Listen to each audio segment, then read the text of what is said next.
ប្រទេសថៃបានទទួលផលប្រយោជន៍អ្វីខ្លះពីសហគមន៍អន្តរជាតិនិងពីអង្គការសហប្រជាជាតិខណៈពេលដែលប្រទេសកម្ពុជាកំពុងមានសង្គ្រាមស៊ីវិលចាប់តាំងពីឆ្នាំ1979ដល់ឆ្នាំ1990ព័ត៌មាននេះគឺសំខាន់ខ្លាំងមែនទែនក្នុងនាមខ្ញុំជាពលរដ្ឋខ្មែរម្នាក់សំណូមពរឲ្យបងប្អូនទាំងអស់គ្នាshareឲ្យបានច្រើនដើម្បីឲ្យប្រជាជនខ្មែរយើងទូទាំងពិភពលោកបានដឹងថាតើវាបានទទួលផលប្រយោជន៍អ្វីខ្លះបងប្អូនចាគឺប្រទេសថៃបានទទួលជំនួយជាទឹកប្រាក់សរុបរហូតដល់រាប់រយលានដុល្លារអាមេរិកពីសហគមន៍អន្តរជាតិនិងអង្គការសហប្រជាជាតិដើម្បីជាថ្នូរនឹងការបើកព្រំដែនទទួលយកនិងបង្កើតជំរំស្នាក់នៅបណ្ដោះអាសន្នសម្រាប់ជនភៀសខ្លួនខ្មែរយោងតាមកំណត់ត្រាប្រវត្តិសាស្ត្រច្បាស់លាស់ពីអង្គការសហប្រជាជាតិនិងរបាយការណ៍ស៊ើបអង្កេតរបស់សារព័ត៌មានអន្តរជាតិដូចជា The Washington Post កញ្ចប់ថវិកានិងជំនួយចម្បងដែលថៃទទួលបានរួមមាន1ជំនួយទម្លាក់ភ្លាមពីកិច្ចប្រជុំក្រុងហ្សឺណែវឆ្នាំ1979ដល់ឆ្នាំ1980កញ្ចប់ថវិកា200លានដុល្លារនៅក្នុងយុទ្ធនាការសង្គ្រោះរួមគ្នាដែលមានតម្លៃប្រមាណ500លានដុល្លារថវិការហូតដល់ទៅ200លានដុល្លារអាមេរិកត្រូវបានចំណាយនិងបង្វែរចូលទៅក្នុងប្រទេសថៃដោយផ្ទាល់គិតត្រឹមចុងឆ្នាំ1980 100លានដុល្លារទៀត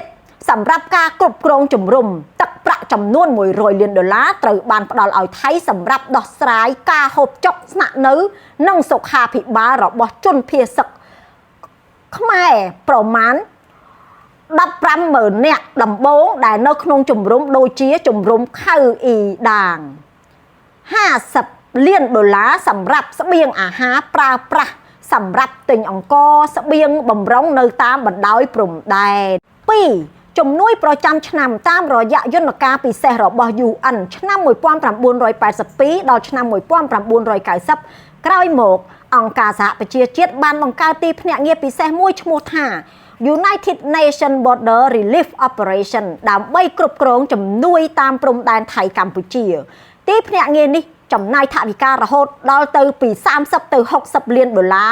អាមេរិកក្នុងមួយឆ្នាំទៅលើប្រតិបត្តិការសង្គ្រោះជនភៀសខ្លួនដែលថវិកាទាំងនេះភាគច្រើនបានចាក់បញ្ចូលនៅក្នុងសេដ្ឋកិច្ចថៃតាមរយៈការទិញទំនិញជួលកម្លាំងពលកម្មនិងការដឹកជញ្ជូនក្នុងស្រុករបស់ថៃ3ជំនួយទ្វេភាគីពីសហរដ្ឋអាមេរិកនិងអឺរ៉ុបក្រៅពីលុយរបស់ UN រដ្ឋាភិបាលថៃនាសម័យនោះក៏ទទួលបានជំនួយផ្នែកយោធានិងហិរញ្ញវត្ថុទ្វេភាគី